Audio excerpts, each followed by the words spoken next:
Rapidamente, Hebreus capítulo de número 1, eu vou estar lendo apenas 3 versículos. Eu não vou ter tempo de abordar tudo, mas vou tentar sintetizar. Diz assim o texto: havendo Deus antigamente falado muitas vezes e de muitas maneiras aos pais, a saber, os judeus, pelos profetas, a nós falou-nos nesses últimos dias pelo Filho, a quem constituiu o herdeiro de tudo, diga comigo, tudo, por quem fez também o mundo, o qual, sendo o resplendor da sua glória e a expressa imagem da sua pessoa, e sustentando todas as coisas pela palavra do seu poder, havendo feito por si mesmo a purificação dos nossos pecados, assentou-se à destra, repete comigo, destra da majestade nas alturas, feito tanto mais excelente do que os anjos, amém? Senhor, muito obrigado por essa palavra, Jesus, muito obrigado por essa noite tão abençoada, nós oramos em nome de Jesus, amém. Irmãos, aqui é a introdução ao livro de Hebreus, e é interessante como o autor, ele se emprega a apontar diretamente para a imagem de Cristo e a sua centralidade. De fato, irmãos, todo cristão, ele tem em sua vida, no centro da sua vida, não é o coração, mas é o Cristo em sua vida. Pode ser que até o seu corpo físico, tudo comanda é a sua cabeça, mas no corpo de Cristo é diferente, não é você que comanda, a cabeça é Cristo. Todos nós somos participantes de um corpo, e esse corpo é o corpo de Cristo. Nós somos apenas membros do corpo de Cristo, porque Ele tem toda a centralidade, é Ele que é a cabeça, é Ele que comanda as nossas vidas, é Ele que guarda as nossas vidas, é Ele que nos sustenta com as suas mãos, querido. É Deus que está te sustentando, é Deus que está te levantando, é Deus que está mudando a sua história. Você está nessa noite, neste lugar, é porque Deus te trouxe aqui para manifestar em você a sua glória. Aleluias. Havendo Deus de muitas formas, de muitas maneiras, falado antigamente aos pais, no sentido do Antigo Testamento, é como Deus tratou com aquele povo, a saber, Israel. Agora nos últimos dias, Deus fala por meio do Filho, ou seja, toda a revelação de Deus está em uma pessoa, o nosso Cristo. Ele tem toda a revelação de Deus, Ele comunica quem é Deus, e por isso o autor vai dizer, o qual, sendo o resplendor da sua glória. Jesus é o resplendor da glória, no sentido de que Ele reluz quem é Deus, Ele demonstra quem é Deus, Ele anuncia quem é Deus, e também vai dizer que é a expressa imagem da sua pessoa. Quer saber quem é Deus? Olha para Cristo, porque Ele tem a imagem, Ele é a imagem do Deus invisível. Então o autor sagrado está mostrando aqui que Jesus Cristo, Ele é o Deus feito homem, é um Deus feito homem. E aí a gente vai ver em toda a Bíblia Sagrada, um Deus que se revela, e a Bíblia vai dizer que esse Deus vai se humanizar, para que Ele pudesse, Ele mesmo, prover o milagre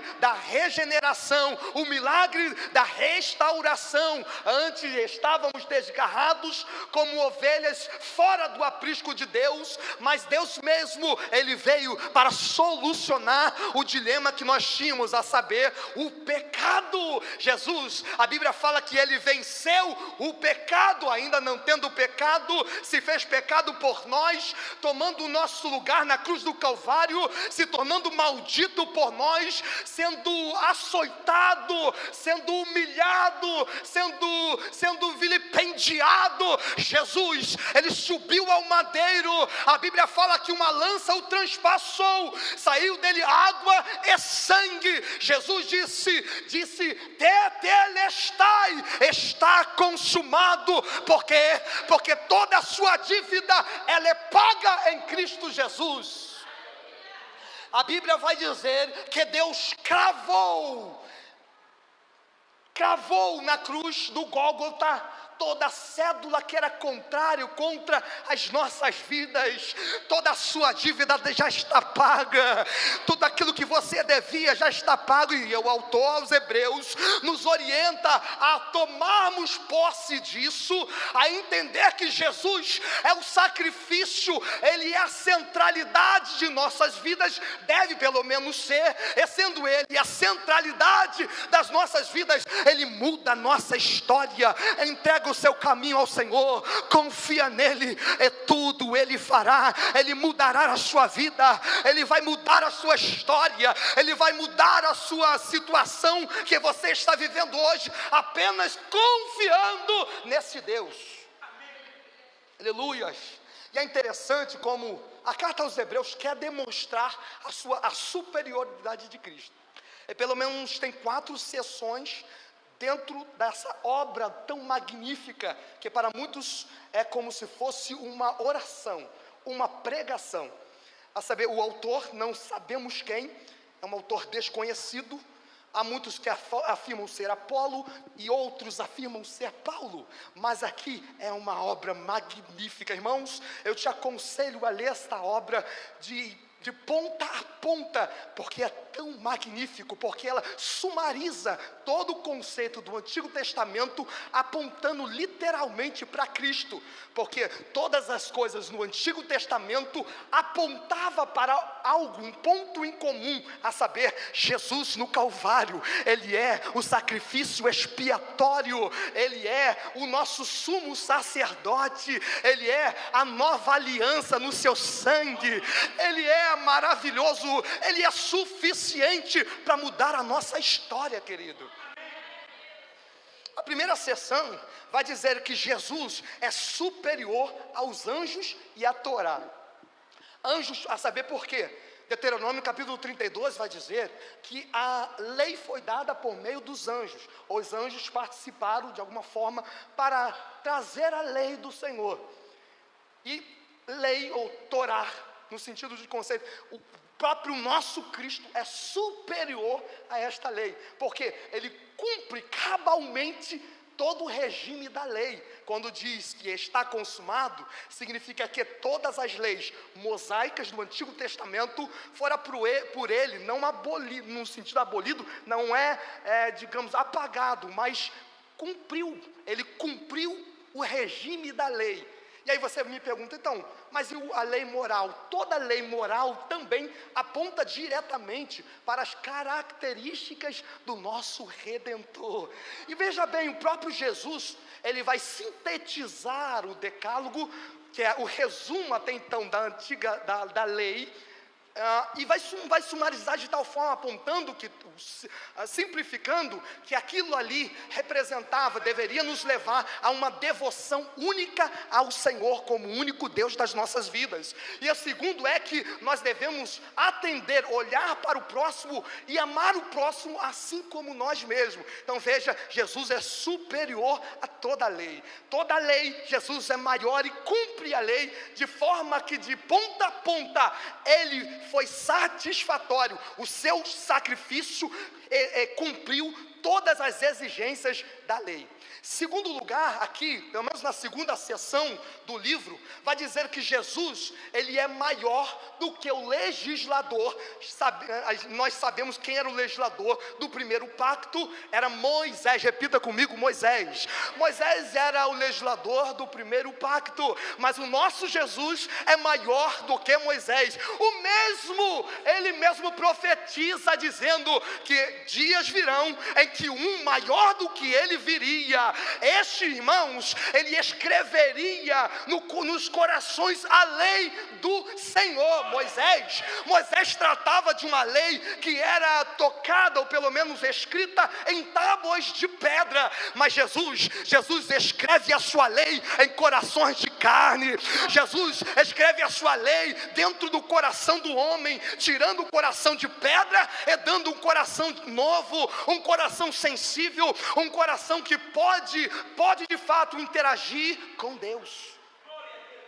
Assim, terceira seção aqui deste livro tem um magnífico, porque vai dizer que Jesus, ele era superior aos sacerdotes. Quando se fala de sacerdotes, da ideia de Arão. Você lembra quem era Arão? Arão era aquele que era chamado como sumo sacerdote, mas ainda assim, Arão, ele não era perfeito. Tinha que sacrificar uma vez por ano, entrar no Santo dos Santos, na segunda tenda, que tipificava um tabernáculo celestial. Você lembra quando foi dado a questão de como seria construído o tabernáculo? O próprio Deus disse a Moisés, dizendo: faça tudo conforme o modelo que te foi dado lá no monte. Ou seja, aquilo representava algo futuro, algo mais sólido, algo mais concreto, uma realidade. Então, a Bíblia vai dizer que todos os sacerdotes entravam nos santos dos santos para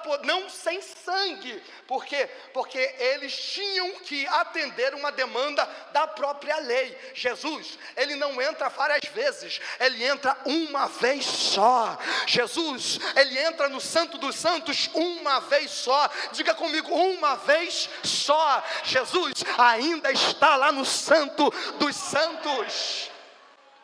Aleluia. Nessa questão, ele também é maior. E eu lembro a figura do sumo sacerdote, cujo Abraão, após a matança dos 5 reis, ele sai e vai ter com um homem que se chamava rei de Salém, chamado Melquisedeque. Melquisedeque, ele não foi contado como linhagem da onde ele nasceu, quem foi que o criou, não tinha seu início e nem fim, tipificando uma coisa, um rei mais superior.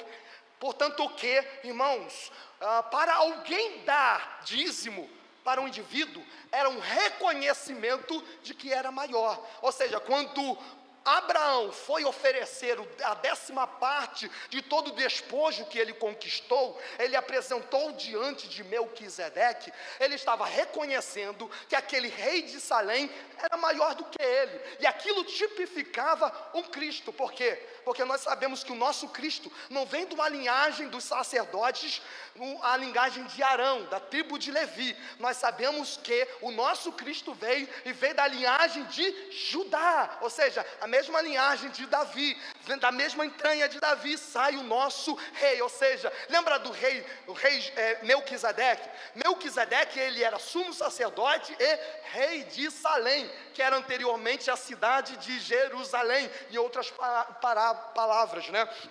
Veja que aquele sumo sacerdote, ao mesmo tempo, ele exercia um ofício de sacerdote e de rei, apontando diretamente para o nosso Cristo, porque o nosso Cristo, ele é sumo sacerdote, e por isso Deus fala que é segundo a ordem de Melquisedeque, não é segundo a ordem de Arão. Por quê? Porque o nosso sumo sacerdote, ele também é grande rei, ele é o rei da paz. Lembra o que é Salém? Salém é paz, cidade de paz, de luz. Então, o nosso Senhor é sumo sacerdote e também rei de paz. Ele é Senhor das nossas vidas, ele que vai apaziguando, trazendo paz ao nosso interior. Aleluia. Posso ouvir um glória a Deus? Quem está atendendo, diga amém. Aleluia. Glória a Deus. A 4ª sessão vai dizer que Jesus, ele era, do capítulo 6 ao capítulo 10, vai dizer que o seu sacrifício era muito mais elevado do que qualquer pacto que antes fora dado. Você lembra que os sacrifícios oferecidos por Abraão, e não só Abraão, o primeiro sacrifício que foi realizado foi entre Caim e Abel. Lembra disso? O primeiro sacrifício foi deles. Aliás, vou me corrigir, porque o primeiro sacrifício foi Deus que fez lá no Éden. O segundo é Caim e Abel, porque o primeiro quem sacrificou é Deus. Tipifica o quê? Que o próprio Deus, Ele mesmo sacrificaria. Jesus, Ele mesmo é aquele que se apresenta sacrificando e se doando para sacrificar. Ele não só toma o papel de um certo Abraão, mas como também do Isaac. Ele é aquele que executa, mas também é aquele que é executado. Por isso Jesus fala: ninguém pode me tirar a vida, eu mesmo a dou. Então Ele mesmo a entrega, ninguém pode tirar dele. Quando questionado com Pilatos, ele fala que o seu reino não era deste mundo, mas se ele dissesse aos seus súditos que viesse salvá-lo, viria milícias e milícias de anjos para arrebatá-los das mãos dos romanos, mas ele era o Cordeiro Pascual, ou o Cordeiro Santo que tira o pecado do mundo. Ele mesmo dá a sua vida em resgate do seu povo. Você é conquistado, resgatado com o sangue do Cordeiro. Não tem tempo, mas o livro também vai dizer sobre, após cada sessão, vai dizer sobre cada exortação. E nós vamos ver, apontando diretamente, que o autor aos Hebreus está exortando diretamente o povo a não abandonar a fé, a não abandonar a esperança. Por mais que os seus patrimônios estavam como que sendo minados pelos romanos, pelo Império Romano da época, contudo eles deveriam permanecer firmes na promessa, porque fiel é aquele que prometeu, ele iniciou e ele também vai cumprir a grande obra. Irmãos, eu quero te encorajar, não olhe para trás, não olhe para as situações que você está vivendo e não diga no seu coração que é maior do que o teu Deus. O teu Deus, Ele é suficiente, o teu Deus é poderoso para chegar em você, e ainda que o vento esteja contrário, ainda que você esteja passando por tantas lutas, tanto trabalho, saiba de uma coisa: o Senhor é Deus dos exércitos, é Ele que peleja, é Ele que cura a sua vida, é Ele que te dá a vitória, é Ele que faz o milagre acontecer, porque Ele tem toda a centralidade na sua vida. Aleluias. Vamos colocar de pé. 15 minutos, bem. Eu quero te dizer, esse Jesus, Ele é fundamental para você. Você não precisa de mais nada. Você não precisa de mais nada. Por isso Lutero fala que era somente a fé. Jesus espera fé. Jesus espera que nós venhamos a abraçar, e abraçar somente a Cristo, as Escrituras. Jesus fala somente a graça. Lutero falava somente a graça. Lutero falava somente a Deus a glória. Porque Jesus é fundamental, suficiente para que a nossa fé seja exercitada, de forma que nós possamos receber toda a retribuição. E às vezes a gente tem dificuldade de olhar para quando se fala, ou pelo menos potencializa tanto a graça, e acha que a graça não tem galardão. Graça tem galardão para todos aqueles que perseveram até o fim. Mesmo que a nossa perseverança também seja fruto da graça, contudo, aqueles que perseveram até o fim, certamente em graça sobejarão, porque eles têm em sua vida o Espírito da graça, do conhecimento. Ele tem o Espírito de Cristo que reluz na escuridão. Você não está sozinho, você não está em trevas. Jesus já raiou em você, Jesus já trouxe o brilho das promessas. Você tem morada separado nos céus, você tem uma pátria celestial. Irmãos, como eu queria abordar esse texto mas olha aqui que fala que todos aqueles que pertenciam à galeria da fé, lá no capítulo número 11, vai dizer que todos almejavam algo, até mesmo Abraão. quando Abraão estava peregrinando, ele esperava uma cidade celestial. Quando se fala de Josué, Josué foi aquele que entrou na terra prometida, Josué foi aquele que entrou em Canaã. Esse Josué ainda assim aguardava uma cidade celestial. E assim, irmãos, resta um ano sabático para o povo de Deus, resta um ano em que Deus separou para o seu povo, onde este povo, ele será consolado eternamente, onde este povo viverá em glória na presença do Senhor, onde este povo, ele viverá numa comunhão eterna, onde nada pode entrar entre essa comunhão. Irmãos, nada te separa, e nessa caminhada eu quero te dizer, nada pode te separar da presença do Senhor. Você está selado, você já está selado, recebeu o penhor da herança, Deus já trouxe toda a segurança. Você é mais que vencedor, por aquele que te chamou, por aquele que te amou. Você é mais que vencedor. Você pode bater no peito e dizer: eu sou mais que vencedor. Aleluias. Você é mais que vencedor. Pode passar por luta, continua sendo vencedor. Pode passar pelo luto, você continua sendo vencedor. Você pode passar por dificuldade emocional ou até mesmo na saúde, mas você continua sendo mais que vencedor. Você pode estar passando por uma privação financeira, mas eu digo a você, você é mais que vencedor. Manaracala, xerga, comanávia.